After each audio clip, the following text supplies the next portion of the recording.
Thank you all for coming this evening and taking some time to be with all of us. Well, first, I'm John Tanji Koga, originally from Manoa Valley.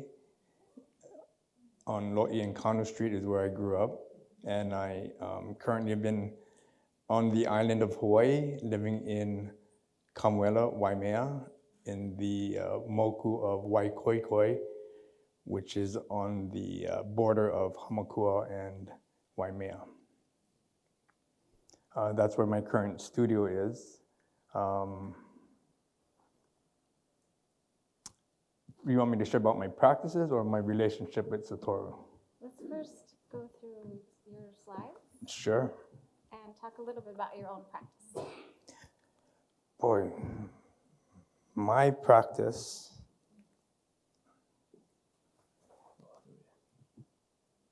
Oh, that way. Is not with computers.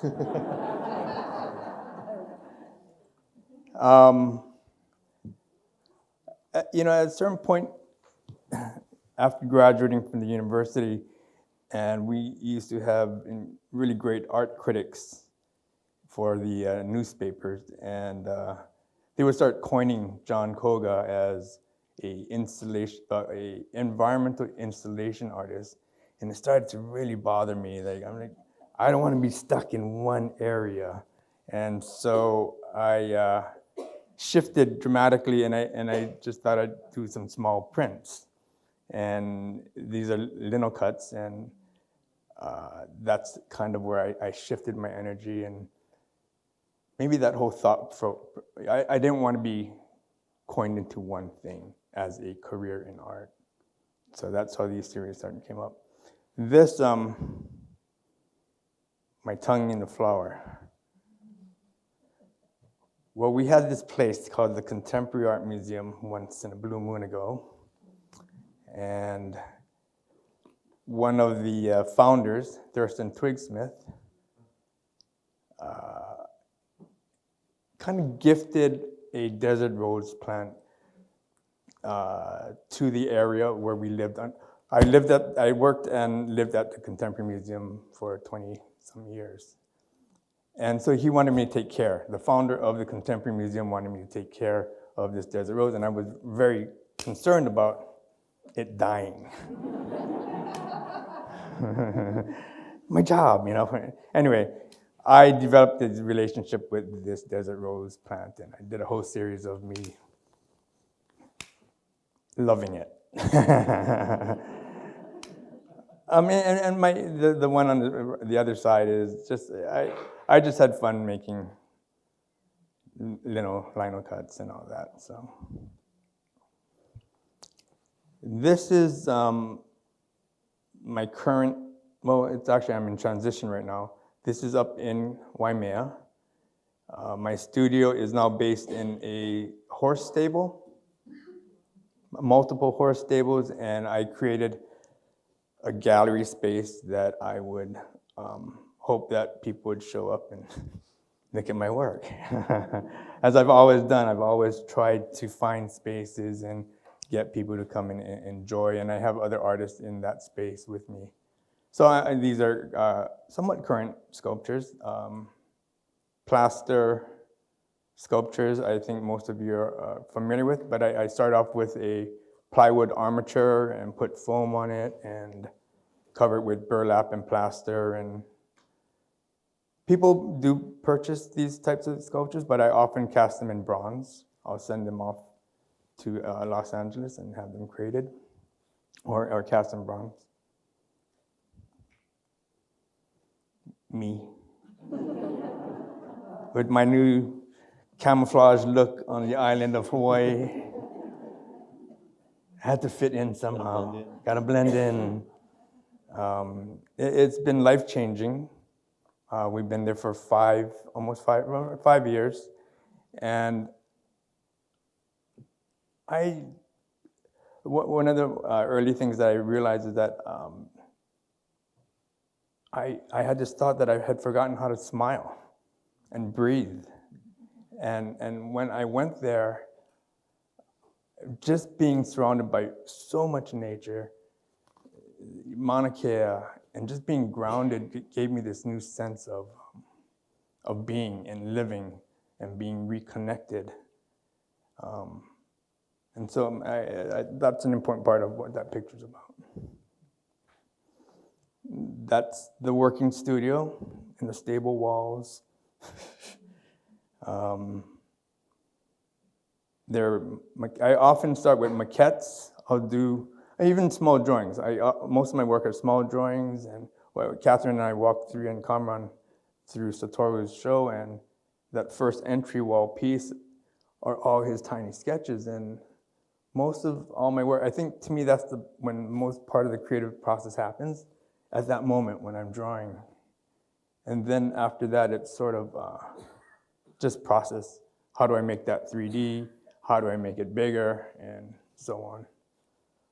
A lot of commission work, so that cardboard form is what I often take to a client's home and hold that up and say, this is kind of what the sculpture is going to look like on this scale in this area. And that's oftentimes how I start the process. And more works in progress. If I'm saying on the right, is it right up there? Yeah. That actually turned into this incredible fireplace. That's somewhere in the Midwest now.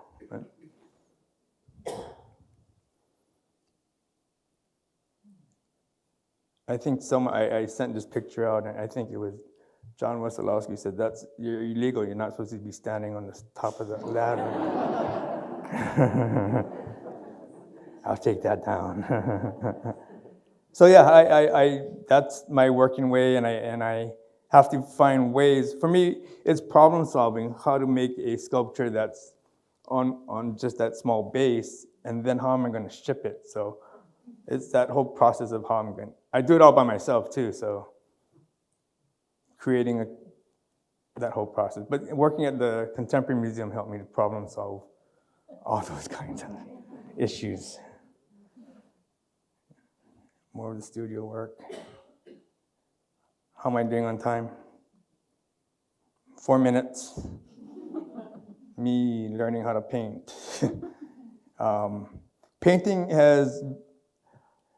I had a coworker, Sonnet Q-Hawk, and of course Satoru, that just pushed me to paint. When I first met Satoru, he would do sculpture during the day, and then he would go into the studio and paint at night.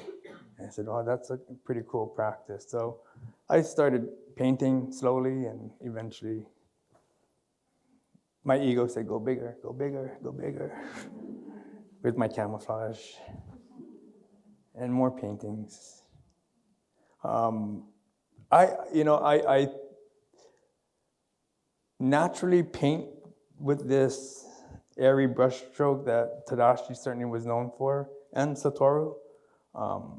But it's just the way I naturally paint now. And even on a large scale, I'll use tiny brushes, and it takes a while, but maybe that keeps me out of trouble.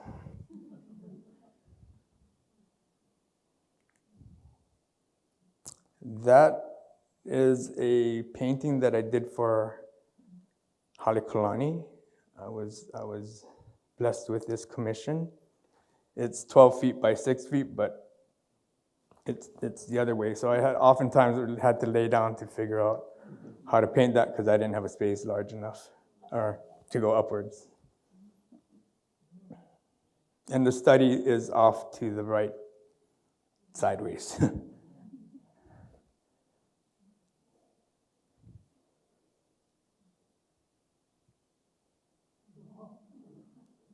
That was one of my earliest plaster exhibitions that I did at the Japanese Cultural Center. And then eventually we actually moved some of those same pieces to Chanel in Waikiki. They had an exhibition space there on the 3rd floor. And I guess I've always been playing with plaster. There's a guy with black hair.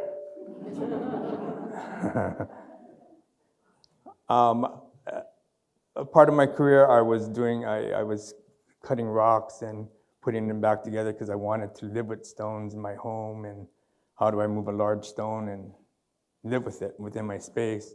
So that's how these series kind of came along, and now I'm cutting stones in Palm Spring where I can get some larger rocks and access to some saws. And that stone that I'm on is a 22-ton stone. It's an exhibition I'm having right now in Miami. I think that's the last slide. Right. Do I push?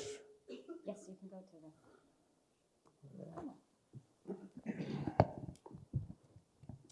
All right. Thank you all for coming. My name's Kamran Samimi. As Catherine mentioned, I grew up on Hawaii Island in Hamakua area, so North Hilo, and very close to where John is now. I'm very envious of him. He comes and visits. We switch places, I guess. I'm in Manoa and he's out there. But you know, that's life. All right. Yeah, so I grew up out there. Pretty rural area. My family moved there, as Catherine mentioned. My dad's from Iran. My mom is Norwegian from Minnesota. So obviously didn't fit in too well. I was this tall, blonde kid, and as you'll see, you know, like John and Satoru, my work really stems from an interest in embracing nature and the surrounding landscapes. I mean, growing up here in Hawaii. This is me at Laupohoi Point, which is a beach park that we would go to all the time when I was a kid. And there was a tsunami that happened there in the 40s, I believe. And a bunch of people got swept out. So it's a very sacred place. It has sort of this somber quality to it, but it's also a really beautiful beach park. And I have so many great memories of playing there and not swimming there. It's extremely rough. So as you can see, super jagged rocks, really violent waves. But my dad used to tell us, like, okay, boys, you can swim with your eyes. And that's something that I still, you know, it still floats around in here. And every time I go Big Island, I visit and I swim with my eyes, like this picture. And so a lot of my work stems from childhood, memories, experiences in nature, or feeling like growing up with a mixed background, especially the background that I have. And my name is Persian. I'm named after my grandfather.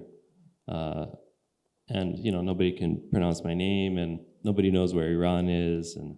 And me, myself, have a very kind of strained relationship with that heritage, because my dad kind of wanted us to just, you know, just fit in. It's not a big deal where you're from. He didn't teach us Persian. And anyways, but I always had a hard time fitting in socially, culturally. But the natural world always seemed to accept me for who I was and what I was. So naturally, I was drawn to the stones and the trees and the waves and the rain. A lot of my painting work is about rain, or kind of channeling rain in its process. So this is a piece, Hamakua Rain. The foundation is actually cement. And then here's a close-up. I mix the dust from the stone sculptures I make. I mix that into my paints, and then I pour it over. So a lot of my painting work is kind of infused with stone, but the process involves water. So it is sort of a, you know, a microscopic version of our planet. And here's some images from exhibition in Dubai earlier this year in January. And I was invited to do this show, and it was kind of wide open what I wanted to do. And I thought, you know, I want to bring some of my childhood rain to the desert and share it with them. You know, they don't get rain. Incidentally, maybe some of you guys heard, like 3 months after my show, they had a crazy rainstorm. The most rain they ever got in like years. It was ridiculous. And so, you know, I had to apologize to everyone, but you know, they wanted it. Anyway, so I did 12 of these rain paintings. You can see a few of them in the back. Each one was made over 12 months, and each one was left out in the rain as I was making it. So it was really a collaboration with that element that is such a strong, it has such a presence in my mind. When I need to escape and kind of withdraw, I return to that childhood rain because I have it up here, And then the sculptures in the foreground are with stones from all over. Some of them are from Washington State, which is where my family lives now. My dad and I would go and collect stones from different places on Hawaii Island. It's something that he always did was, find nice stones, bring them back to our place. I think he lived a very nomadic life. And so finally, when we settled in Lapoioi, I think his way of building a home was finding stones and placing stones in our yard. And so that's something that we would do together. It's something we do together now in Washington. Of course, different stones. You can see kind of that white stone. Hard to see, but there's a really beautiful green stone there. But one of the things about stone for me is each of these stones, if you were to encounter it on the ground, there's nothing particularly dramatic or extravagant about it. But of course, every stone is totally unique. Every stone has its own story. The way I see it, it has its own will and presence. And part of my interest in stone is, just like with the rain, that sense of collaboration. Listening to the stone, finding its face so that I can communicate to it, with it, and then figuring out what it wants to become. How does it want to present itself to the world in this new life that we're sort of discovering together? And this connection with stone, it's pretty obvious if you go to the Big Island. You go to the volcano, just the intensity of that, the fact that you can see stone being born. The most permanent thing that our species knows is stone, really, and yet you can see stone that's younger than we are, and that's pretty incredible. But it also gave me this lens through which I can see the world as something that is constantly changing. And even stone, the most permanent thing that we know of, is changing too, just at an imperceptible level. So these are paintings, they're rubbings taken from stone. And here you can kind of see my process a little bit. I'll take a canvas out into different landscapes, place it over particular boulders that I'm kind of drawn to, and rub the surfaces with oil stick. It's basically like a giant oil crayon. And it's a means of kind of interpreting or translating the story that I hear or feel from the stone. But it's also a way that I can sort of collapse time or maybe transcend time and meet it right there for that 1 hour. It's 1,000,000 years old, I'm 40 years old, but in that instance, time doesn't exist, and it's just being. And so that's a really special place for me, and I'm always kind of looking for a return to those moments. And so here you can kind of see this is a bit of the process. So the cracked stone on the right, if you look close, you can kind of see that, I guess it got flipped upside down. Well, just imagine it's the other way around. The negative space on the painting on the left, that's just where there is no stone. So it's not a compositional choice like, this would look cooler if I leave it open. No, there's just no stone there. And then where that sort of line is, that's where the crack of the stone was. And so it's informed directly by the surface, but by no means am I trying to recreate the stone or replicate it. It's the energy of the stone, it's the story, it's that moment with me and the stone, the moment of peace that I find. This is another from that series. My mom my work is very personal, and I was visiting my mom a few months back, and she's going through cancer treatments. And, I'm trying to find a way to understand what she's going through and to go back to this feeling of embracing nature or connecting with nature. I mean, on one level, cancer is part of nature too, and it's just living and growing and changing just like everything else does. And that doesn't maybe make it any more pleasant or easier, but it's a way that I can kind of understand it better. And so this painting, I mean, I'm not painting cancer, I'm painting a stone, but while I'm painting, I'm thinking about all of that. It's sort of just, growth and death and erosion and waves and water. This is a show that I had in San Francisco in May. So you'll see some of those stone paintings on the left. And then on the right, those smaller works are collaborations with the fog and the mist that is such a big part of San Francisco. So over 2 weeks, I put together this show, the paintings at least. The stones were made beforehand. And each was left out overnight. Every morning I would work on it, leave it out all day, work on it at night, leave it out overnight. And so these paintings kind of emerged over time. And these stone sculptures are 4 kind of entities that were taken from a single really large basalt column. And so that one column was sort of fragmented into 4 pieces. So it's sort of a family of stones, but they're all really one stone. And if we kind of zoom out further, which I like to do in my work, I mean, every stone on this earth is really just a fragment of this one stone.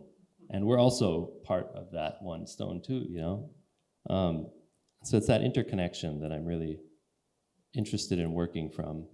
And this is me doing that stone rubbing on the top of Twin Peaks in San Francisco, if you've been up there. So it's probably the highest stone in the city. And that's the painting that resulted from that. And so the colors are kind of, I don't plan any of this beforehand. I go up there and I just see what happens. And I bring a whole bunch of paint colors with me, and the colors sort of are, they arise on their own, really. It's sort of like I grab a red and put the red in, and then when I look around, maybe there is a bit of that color somewhere in this landscape. It's not even conscious while I'm working, it just sort of comes on its own. But each of these colors can be found in this scene if you look after the fact, and that's kind of interesting to me. This is more work from that exhibition in San Francisco. This was a granite boulder from the Sierra Nevadas that was super fractured and really beautiful despite, or maybe because of its cracks. And it was intact but cracked, and I wanted to sort of relieve it of this tension and pressure that it was storing up. And so I kind of delicately, or not so delicately, took it apart. You can sort of see some of my splitting marks. It was already cracked, but it didn't want to come apart, so I helped it discover what was already there and placed it in 3-dimensional space so that it could participate in our kind of more lively existence than just sitting up on a mountaintop for a million years. I think it was happy here. People sat on it and rubbed it, and and then I'll try and move fast, and I'm running out of time. Continuing this idea of kind of mending broken stones. This is a stone that I'm doing this project in North Kohala on the Big Island. I'll show some pictures of that, but this was a stone from that property, and I found it very fractured, fragmented, and I wanted to put it back together. Not to try and put it back to what it was, but rather retain what it is, and then, like I like to do, give it another life or a new life, where it contains and it displays those stories and those cracks, and even honoring them. I paint them with indigo pigment here to just sort of call attention to them, because they're beautiful, and they're fragments of this super incredible story that we can't even imagine, of extreme violence and gravity and weight and pressure and tension over a million years. Another stone that's sort of segmented and split, and this one I'm thinking about, like I mentioned earlier, the fact that even stones are changing and growing and eroding. And so stones, when I see them, they do have kind of a vibration to them. And I often try to draw attention to that or visualize that. And so one way I can do that is with cuts and splits. A pair of stones connected very much to the cycles of the moon and the sun, something that is definitely in Abe's work as well. And these are, it's a stretched image, but 2 stones in North Kohala in this project that I'm working on. So these are going to be aligned to the sunrise and the sunset at 2 different points of this property. They'll be stood upright. They're not done yet. But you'll see through the opening the sun's passage throughout the year. And another monument on that same property. This is sort of this point in which 2 pathways converge, and it was an ancient water pathway. So at one point, water rushed down from the mountains, going down to the ocean, and those 2 rivers would meet at this one spot. And there were stones filling, they still do, they fill both of those kind of gulches. And so using those stones from each of the gulches and kind of bringing them together to create this, this monument. It's hard to kind of get a sense of the scale, but there it kind of is stretched. And then the last project, also on that property, this is a father and daughter stone. These are 2 really big, beautiful, very dense, heavy boulders from that property. And so I'm in the process of shaping them and kind of chiseling them down. Eventually they'll be set kind of leaning against one another, and their face that's kind of freshly exposed will be meeting and kind of interlocking almost. This is sort of a close-up of me and this stone in progress. So, thank you. Nice.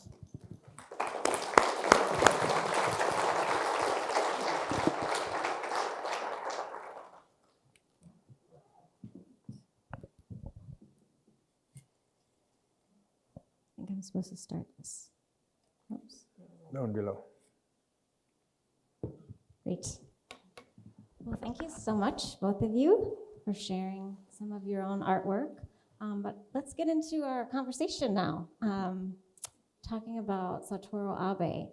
And maybe we can start with you, John. Could you just tell us a little bit about, when you first encountered Abe and Sure. his work?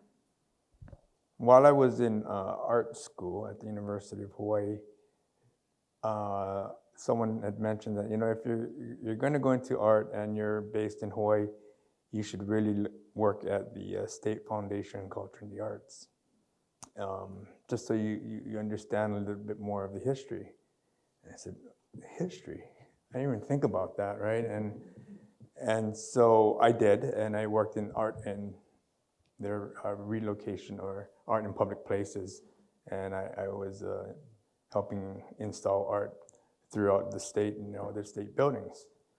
And of course, I started to learn about Satoru Abe and certainly other mentors that came from there, and I was just blown away. So I'd go back to the University of Hawaii and say, why am I not learning this at the University of Hawaii about our art in Hawaii? And they're still not teaching it. I'm still complaining.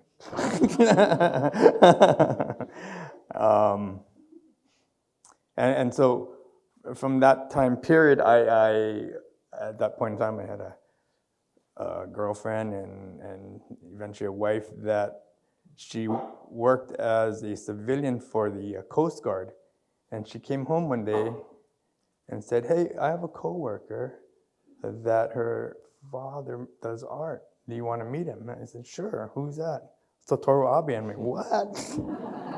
So it was Gail, Satoru's daughter, that was an architect at the Coast Guard. And so we went over, and I was just blown away that I'm getting to meet Satoru Abe. And as Satoru always, historically always, he has a guest book. So you sign in every time you show up at his home, and he has this list of names. And I signed my name, John Tanji Koga. And he looked at it and he said, Tanji. And he goes way back, I don't know how many years back, and goes, who's this? And it said Suto Tanji. And that was my grandfather, who had visited in Waianae with my mom's sisters. And he said, "That's your grandfather?" I said, "Yeah." He goes, "You know that my wife," Satoru said, "my wife Ruth, she's a Tanji." And I said, "This is way too weird, right?" And then I told Satoru about this. Every time we drove through Wahiawa, there was a Tanji photo studio. And he goes, I know that person. I know that person. I met him when we both came on the same boat to Honolulu to work on plantations, and he stayed, and I went to Maui. And he said they always wanted to meet again or link up together to find out if they were related, but they never did. But that was really nice coincidence, weird way. And Ruth she was an incredible artist also, and a big part. And yeah, that was my first meeting of Satoru. Wow, wonderful. I think that was in 1988. Wow. Yeah. So Kamran, when did you first become aware of Abe's artwork? Yeah, it's kind of interesting. I was much younger, but it was in a very, because competition, but in a very, obviously very different way because I was so young. Actually, if we go back a few slides, can we? To Satoru's work or It's your just work? No, it's his work. But so one of his projects, I think it was 1983. He did a public work at my high school, Waiakea High in Hilo. This one, and so when I went there from 9th through 12th grade, and when you get dropped off in the morning, you drive down, and right by that one building with the blue strip, that's where you get dropped off. And so every morning I would get out, and I would look over and like all these rocks over here, and I was always kind of intrigued by it. And so after school one day, I walked over and checked it out, and I just thought it was really cool. At the time, I was 9th grade or 10th grade, and I loved drawing, and I loved creating these imaginary worlds. And so to me, this was sort of like this, almost, I think it's called landscape on the ocean. To me, it was sort of a Martian landscape or a sci-fi landscape. So my brother and I would like jump on the rocks and, not thinking too hard about like, this is an artwork. Jump on the rocks and sort of chase each other and, play around. And anyway, so much later, I come here, I go to UH, I'm an art student, I go back home to Hilo, and one time I was just like, I should go cruise around my old high school, because, people do that sometimes. And I remember that work, and I looked at it, and I was like, oh, Satoru Abe. I recognize that name now because I had lived here and seen more of his work. But the interesting thing is how different that work looks from what he's best known for.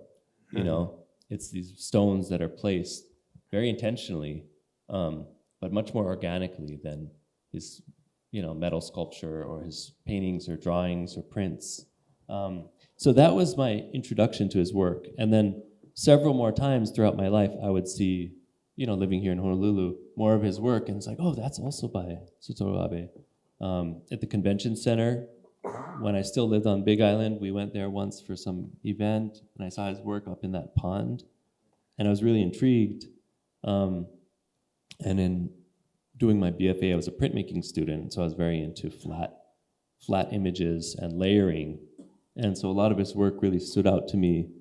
The sort of flat organic forms and expanding those forms in three-dimensional space was something that I kind of couldn't understand. Like, how can he do that? And how can he do it so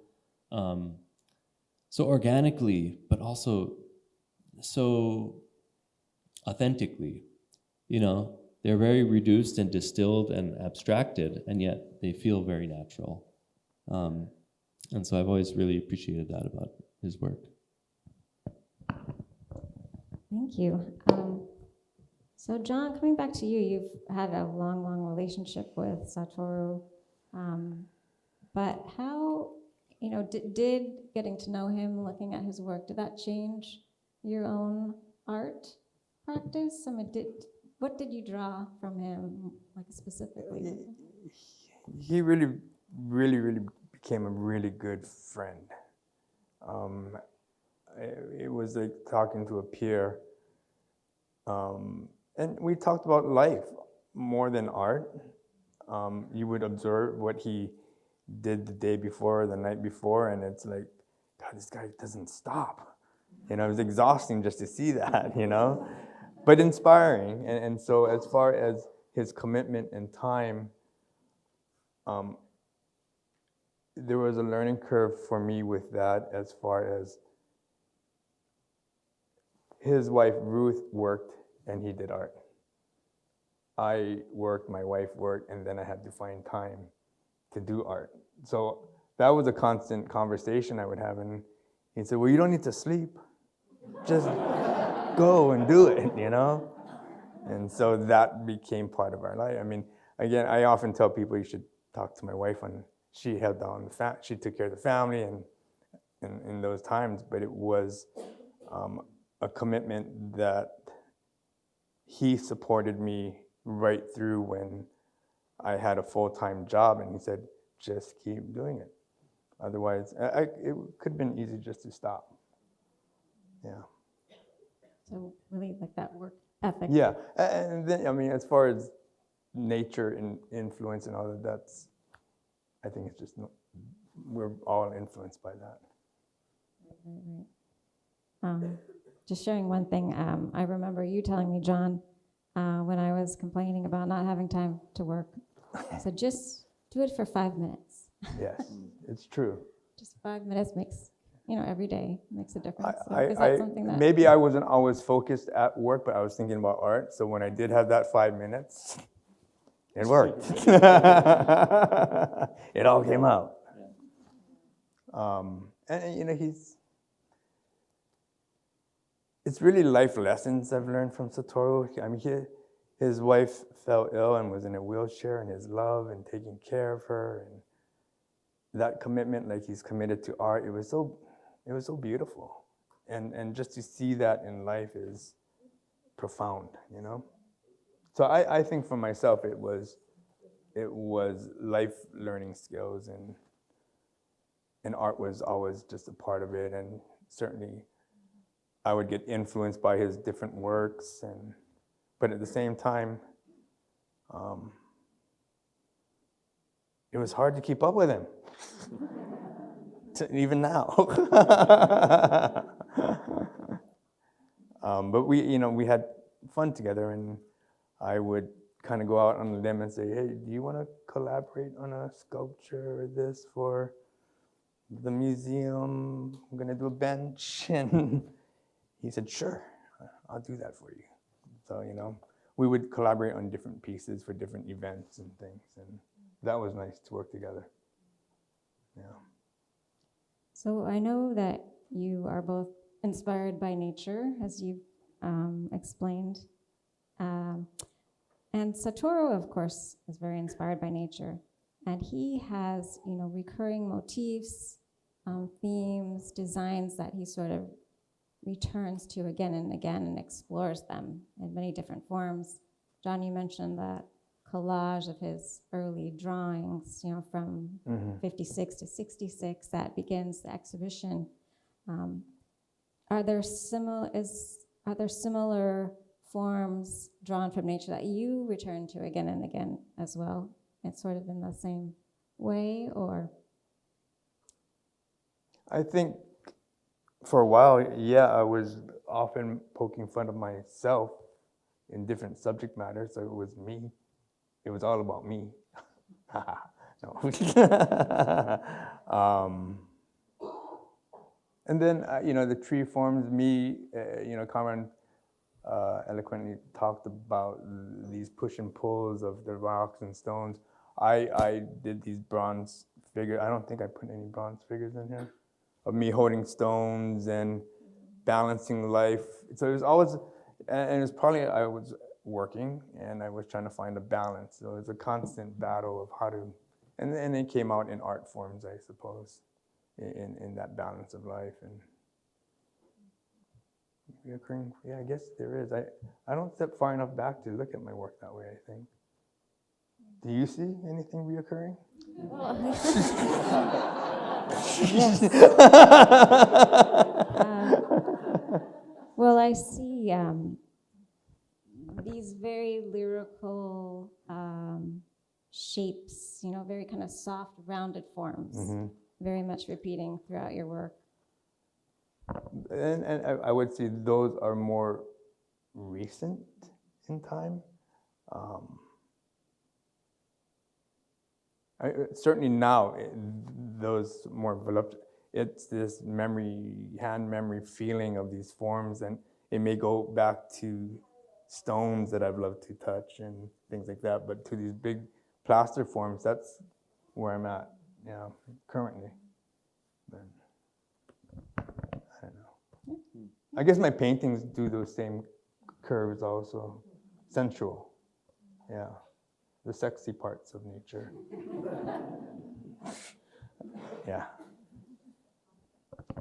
So Kamran, I'll pose the same question to you. Do you find yourself kind of returning to similar shapes and forms, or are you trying to look at more of how an individual stone is formed in nature?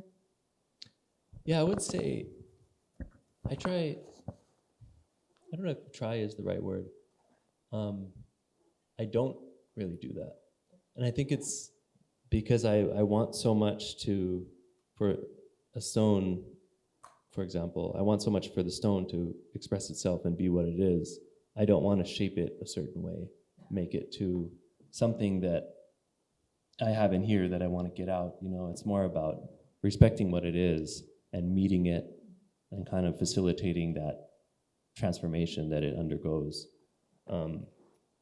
So, there are certainly processes and techniques that repeat. And repetition itself is something that has always been a big part of my practice early on in printmaking, and it still is. Segmenting and reconstructing and layering, building up in space. My prints were very much about, printing one after another and building up something visually on a flat surface. And so my paintings now are very textured. Obviously the sculptures are built up.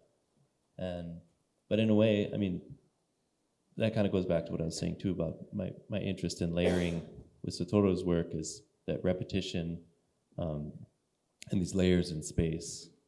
And there's something else I was going to say, but it escaped me. Yeah. Well, we've been seeing some images of the installation of the retrospective, and as I mentioned before, one of the themes that Alejandro and I were pulling out was how Abe translates his, motifs and themes and interests from painting to sculpture to print to drawing.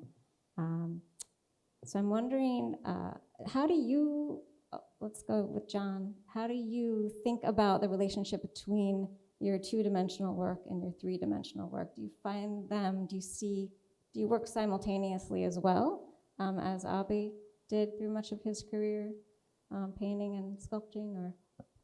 Yeah, I can work on one sculpture and one painting at a time in different rooms. And I can get bored in both areas at moments and get inspired. So depending on those moments is when I'm present.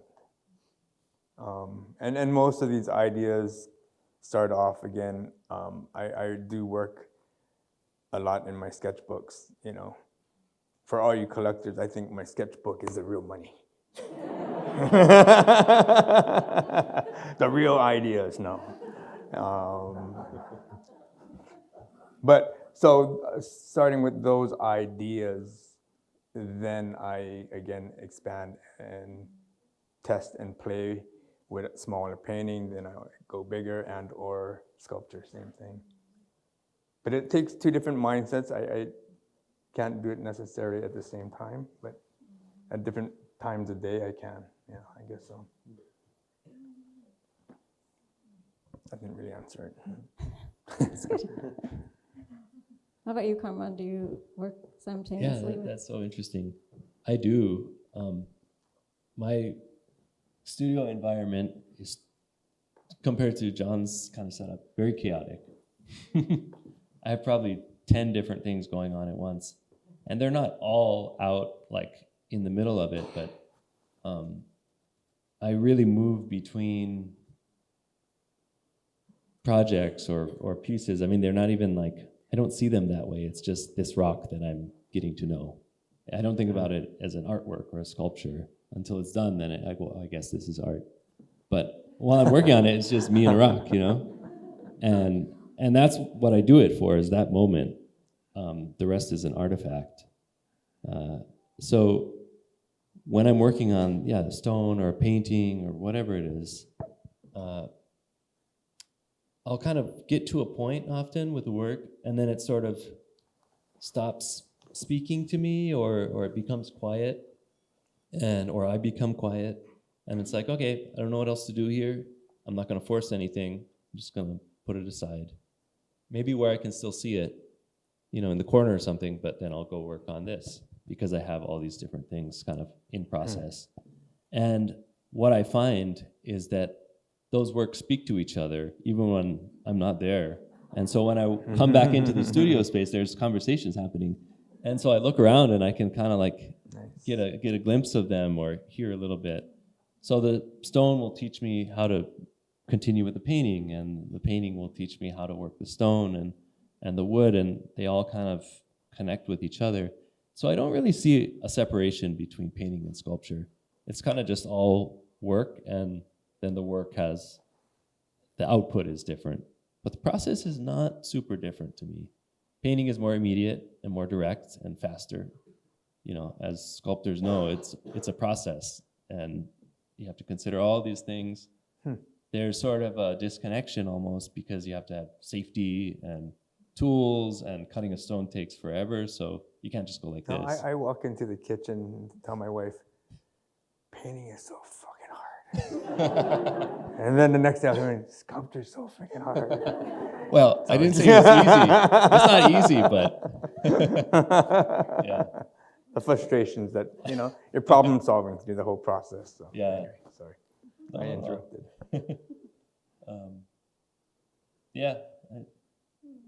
It is a very organic process. I had one more question, and before we open it up to audience. So Satoru, of course, is very well known for his public art, public sculptures. And both of you have also worked with public art, public sculpture.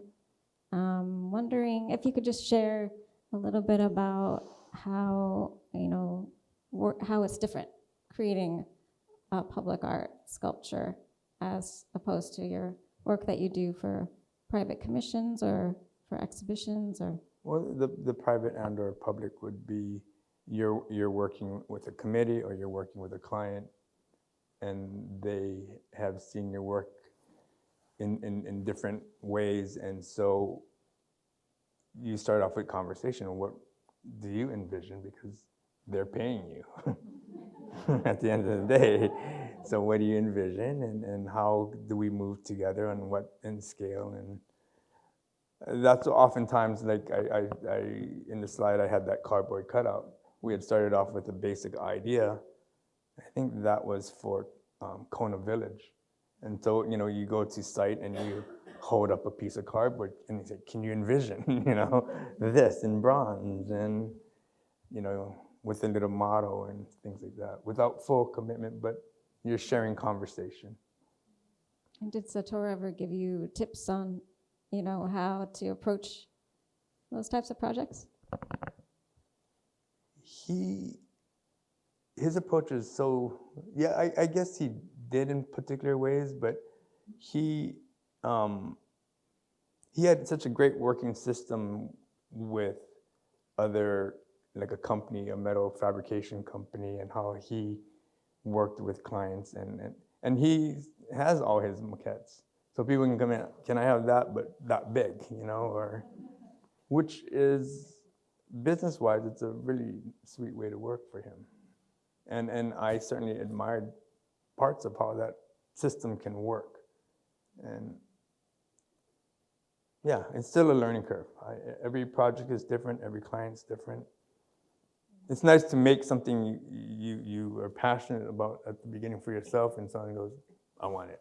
Yeah. So.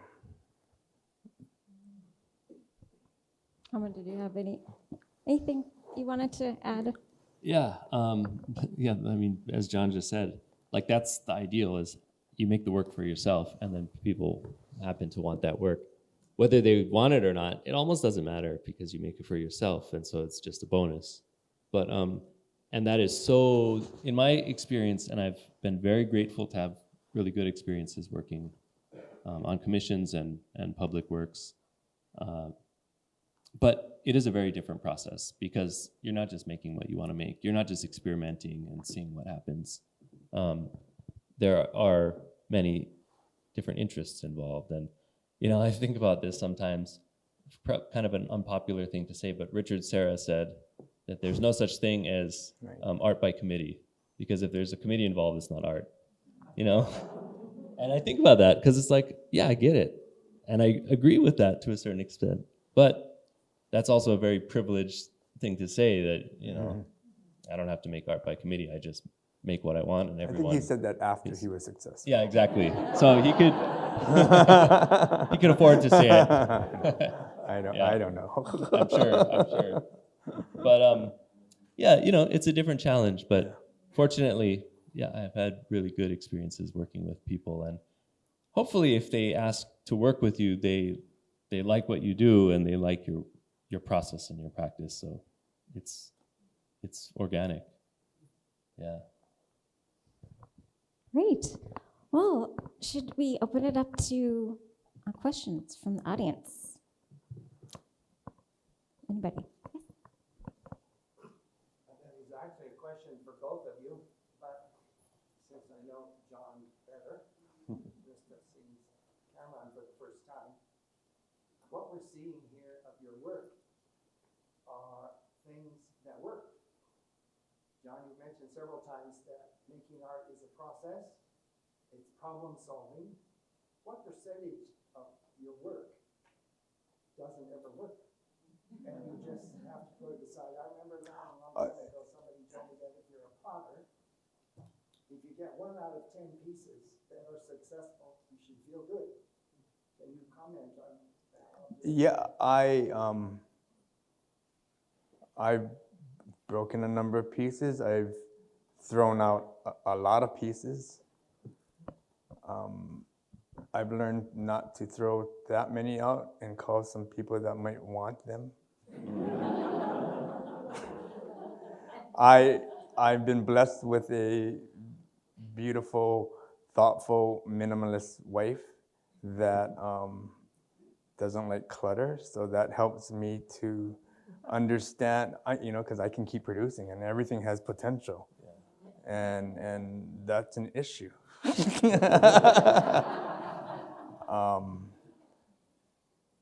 So did I answer your question, Bob?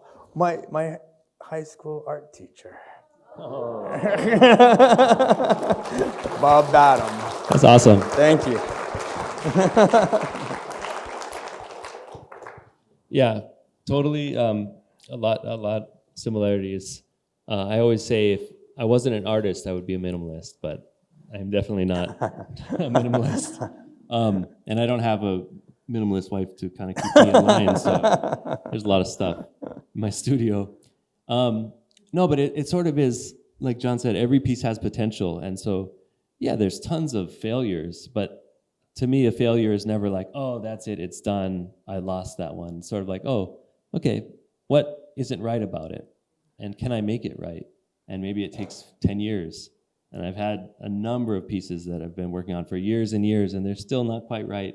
Maybe I should just give up on them, but, you know, I'll like put them aside, and then a year later, I'll I'll see it again, and then I'll start maybe paint over the whole thing and restart. But it's never a fresh restart because there's always that history and lineage and.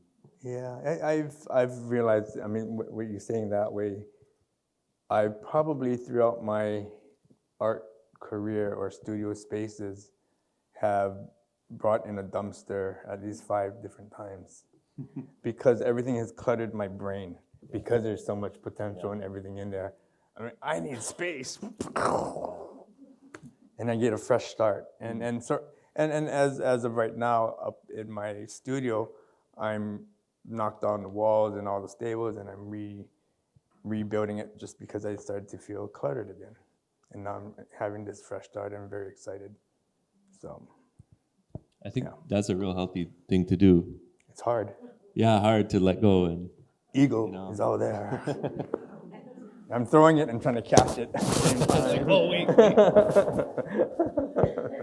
I've had that experience a couple times where I walk into my studio and it's like, man, I have the most absurd like obsession.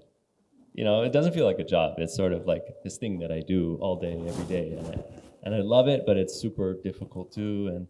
And but it's like there's just stuff everywhere, and I do think about that sometimes. Like, oh, I should just throw it all away, but You'll thank me. I just can't do it though. I can't do it. I get it. Yeah. Anyway. That's the question. Good question. Another question? Yes? I have one. Has it struck you that you want to express something with your material about something that's happening socially, politically, economically? As far as I know, both of you work with the material, have this relationship with the material, it's really very sublime art that you're creating. But I'm just wondering if it instructs you to create something that is not all about yourself and the material. I certainly have done many political pieces. It just wasn't there. I often talk about the value of water. A lot of my work deals with water, that we've lost our understanding or value. And I do it maybe in a subtle way, but if we wanted to have a conversation deeper about things, then I certainly can. And I've done a lot of political work in the sense, or art in the sense that when we had writers in the newspaper, art critics, then it was a lot stronger to say those statements. And at that point in time, I was also trying to build a name for myself. So I would go out on the edge and push our little art community. So people get mad at me or whatever, or agree. So I've used it that way, absolutely. But now my work is, the world is so chaotic, I think I'm trying to make a peaceful place out of it. Yes, it is a shame to lose that artistic image. Yes, agreed. Yeah. I think on some level, I'll step back from my work and look at it, and I realize that most of my work is kind of about displacement and feeling displaced as a person growing up here, not like culturally not feeling like I fit in, not knowing where my place is. I've never been to Iran or Norway. My parents kind of minimized that background, and yet that's part of who I am. And so when I, watch the news and I see what's happening in Gaza and Iran and all over the world, but especially in the last year, those two places, because they are close to, part of my background, I feel very helpless. But also I I see the absurdity of these conflicts that are happening, and so many of them boil down to land and earth. And, and there's all these stories that people tell each other to make them hate each other and fight and stuff. But those are all stories. They're all, nonsense. It's really just, there's this earth and we live here together and we're way more alike than we are different.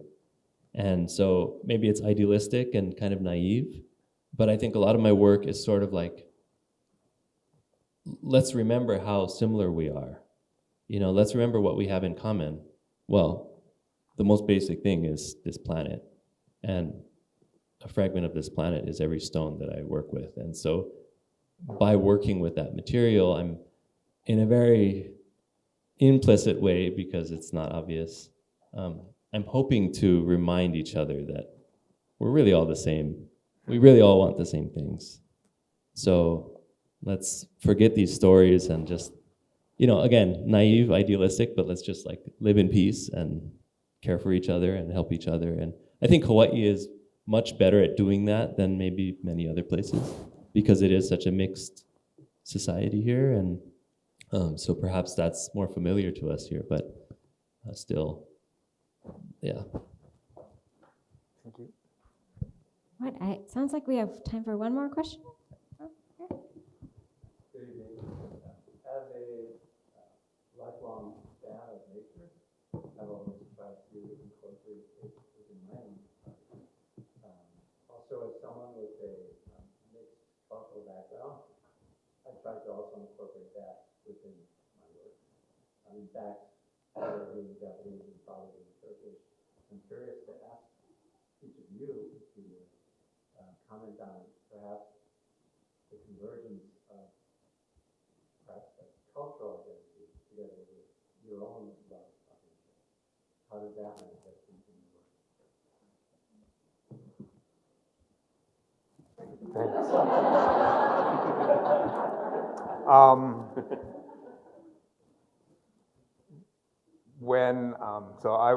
I'm 60 years old. I was born in 1964. My parents built a home in Manoa in 1963. My grandmother on my mother's side passed, so my grandfather, my Jichan that went to Satoru's before me, moved in with us. And he worked on a plantation, but he was a wood carver and a musician. And he ended up being my nanny, in a sense. He brought me up. And so my aesthetics not only were built with what he did with wood carving, but it was how my parents displayed their own art or their ceramics and or the furniture they built or they bought and purchased and put in the home. It was their aesthetics. It was the aesthetics of, I guess, the second generation Japanese that influenced my aesthetics. I mean, it's my surroundings. It was Manoa Valley. So it's culturally, I'm not exactly sure, other than that's how I was brought up with that, I think. Yeah. Kind of just in your environment. Environment it got yeah. embedded. I mean, yeah. I think that's how it happened. I used to try and think that it was how you even plated your food. Because I did ask those questions myself. Why are my aesthetics this way? Right? So when you get food on your plate, how crazy are you on how you do it? Are you just slapping it on? Or, to every movement of that, right? Where your toothbrush is and your toothpaste and how things are arranged so that it has a balance or not, or is it just chaos? So all those things I've tried to break down on why I think and see the way I do. In everything, right? I see garbage, how people throw garbage bags on top of each other. I'm like, well, that's a beautiful sculpture. I wish I did that, I don't know. It is constant though. Trying to figure it out. Yeah, mine is, I kind of mentioned a little bit the distance that I had from my ethnic backgrounds. But I have a really intense story that was sort of one of my formative experiences. I mean, I think like your environment at home, seeing these objects so intentionally placed and set and things a certain way, you absorb that. And for me, it was, so I'm named after my grandfather, and he was in Iran.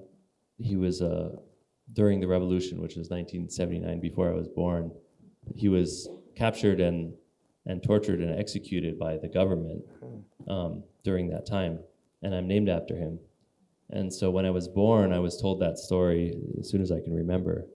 And so very early on, but I lived in this really beautiful place, you know, full of incredible nature and the ocean and the volcano, and but yet I also saw the ways in which people could be really mean to each other and, you know, bullies and stuff. And so it's sort of like, wow, this world is so full of so much beauty, but also so much brutality, you know? And so how do I make sense of this place? Because if I can't make sense of it, there's no point. Like, why should I live in this world? And so art was my way of kind of trying to figure it out, and I haven't figured it out, but I've figured out to keep doing it, I can survive, and I can continue living in this world. And so culturally, that is a very specific event that really shaped my worldview. My work doesn't look like Iranian artwork. I don't look like Iranian person, and that's also very offensive when people say that. Oh, you don't look Persian.